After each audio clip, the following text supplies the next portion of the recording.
Merci, Monsieur le Président. Ma question s'adresse au Premier ministre qui est présent parmi nous. Et je voudrais commencer très simplement par vous poser une première petite question. Connaissez-vous Chanteloup-les-Vignes, Monsieur le Premier ministre? C'est une ville de 10 000 habitants à l'ouest de Paris, dans les Yvelines, qui est aujourd'hui meurtrie par les affrontements de samedi entre des criminels et des policiers.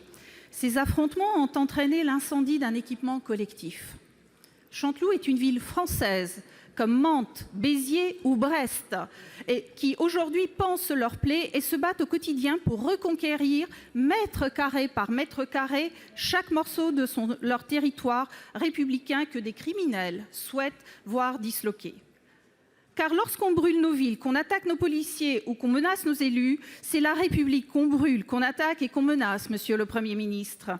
Et pour bien combattre ce mal, il faut bien le nommer et il faut le comprendre. Relativiser ce qui s'est passé en qualifiant les agresseurs d'imbéciles fut en effet une erreur, Monsieur le Premier ministre. Ce qu'il faut comprendre, c'est que ces agresseurs très organisés défendent l'extraterritorialité de leur espace.